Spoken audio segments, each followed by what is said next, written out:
Remember a couple of weeks ago when I did the tent setup video and was all excited about it, and then a hurricane ripped the roof off? Yeah, me too, unfortunately. Welcome to the Hippie Geeks. Since the tent itself was ruined, let's see what I can do with some of these lights while I wait for a replacement.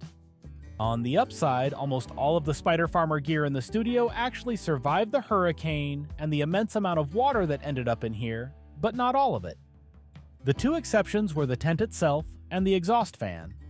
All of the lights are still functional though, and as I needed to add in some lighting to the studio itself, I decided to use them for that purpose, for now.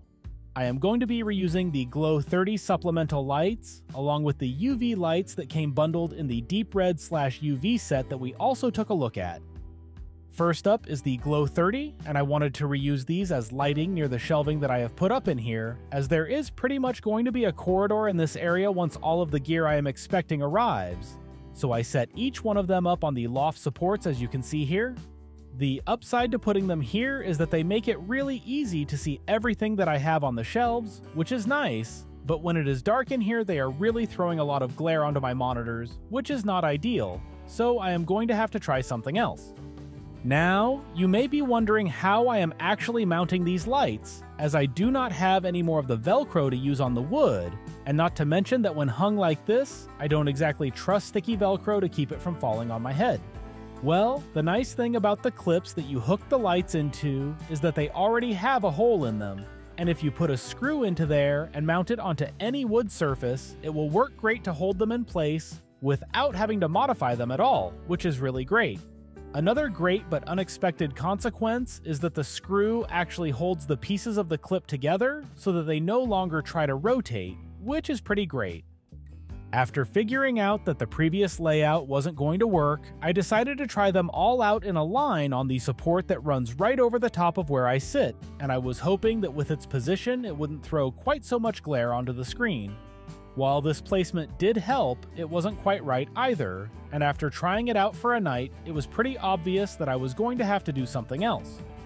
That brings us to the final location of these lights, and that is hanging on the backside of that same rafter, which keeps the glare off of the computer screens while also giving a ton of light to the rest of the room, so that I can still do other things in here as well, while still having light. I am going to need to do some cable management to these things, so that they are not hanging down in my face when I stand up, but for now I will leave them for another day or so just to make sure that I like this placement, but for now it seems like this is going to work, which is really great to see.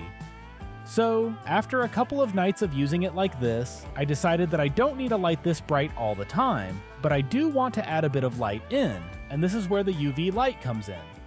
I hung these two lights in on the bottom of the rafter in the same place that I tried the Glow 30, and for these two lights that position actually worked out great. It provides just enough light at night that I can see what I am doing, while not being so bright that it adds a bunch of glare to the computer screens. The other upside is that they are just plain fun. Depending on your age, you may have had a black light of some sort as they were quite popular, and that is exactly what these lights give you, which is so freaking cool. The black lights that I had in the past were all fluorescent tubes, which have their own set of issues, but the worst part is just how breakable they are. These lights are super sturdy, however, so I don't need to worry about breaking them. I know this is a bit of a different video, but one of the things that I like the most about the current crop of grow lights is just how versatile they are. They pump out a ton of light for how much energy they use, and the upside for someone that makes videos is that they do not induce a flicker when filming, which is actually something that can be hard to find in an affordable light. There is probably going to be one more change down the road, and I am probably going to mount the Glow 30 over a shelf in the near future to try to get some more starts going.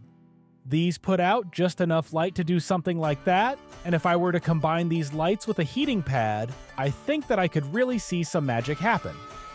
A big thank you to Spider Farmer for sending over these lights that we have been using in different ways, and if you want to check out their gear for yourself, make sure to click on the links to their website in the video description down below and use the discount code GEEKS at checkout to get 8% off your entire order.